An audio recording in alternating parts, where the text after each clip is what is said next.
ঘোষণা করা এটা হলো সর্বস্তরের 90% মুসলমানের দাবি, ঠিক না?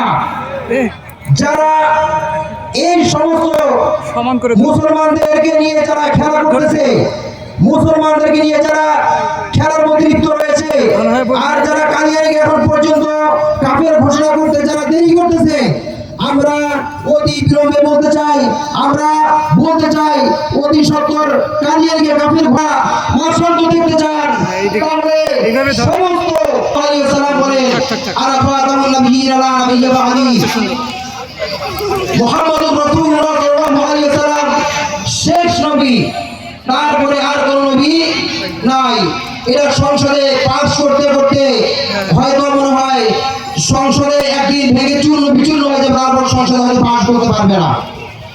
এই 90% মুসলমানের দেশের ভিতরে এসেও আজকে আমরা এত কিছু মুসলমান হওয়ার পরেও আমরা সেই সমস্ত জিনিসগুলো সংসদে পাস করতে পারি না।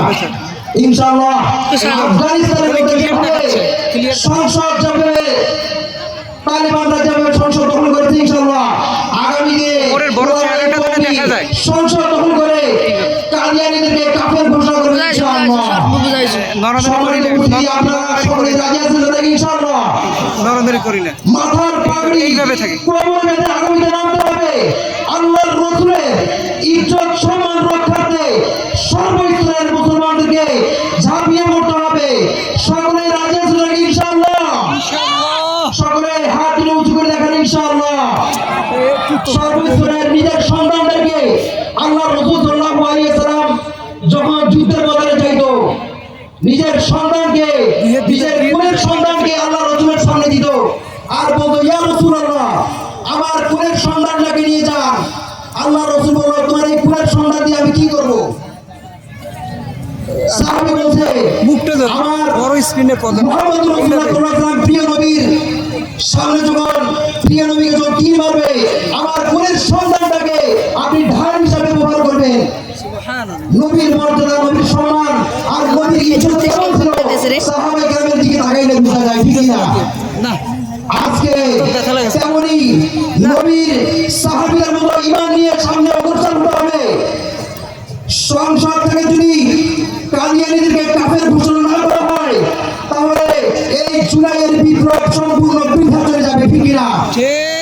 মুসলমানদের যদি সমস্ত ওলামায়ে কেরাম, সমস্ত মানুষ সবারই একটাই চাওয়া, সবারই একটাই দাবি, সংসদে আইন চাই, কাদিয়ানীরা কাফের, এটা সংসদের মধ্যে আইন চাই আমরা। তারা যেভাবে বিভিন্ন প্রকার ধর্মাবলম্বীরা আছে, তারা যেভাবে আছে কাদিয়ানীরাও সেভাবে থাকবে, কোনো প্রকার সমস্যা নাই। কিন্তু সাধারণ মুসলমানদেরকে ধোঁকা দিয়ে তারা মুসলমানদেরকে তারা কাফির বানানোর যত প্রকার চেষ্টা করতেছে, সেই সমস্ত চেষ্টাগুলোকে বৃথা করে দিতে হবে, সেই সমস্ত চেষ্টাগুলোকে অচল করে দিতে হবে, ঠিক না? তাহলেই আমরা সফল হব ইনশাআল্লাহ। আগামী দিনে যত প্রকার ডাক আসবে, প্রয়োজনে আরো একটা হেফাজত ইসলাম 5ই মে 2013 হবে ইনশাআল্লাহ। এরপর আমরা তোমাদের পিছপা হব না, মরণে শহীদ হব, বাঁচলে গাজী হব, এই তামান্না নিয়ে সামনে আগাতে হবে ইনশাআল্লাহ। সকলে রাজি আছেন ইনশাআল্লাহ? সকলে হাত দেখান ইনশাআল্লাহ। নাসরুম মিনাল্লাহি ওয়া ফাতহুন করিব। আসসালামু আলাইকুম ওয়া রাহমাতুল্লাহ।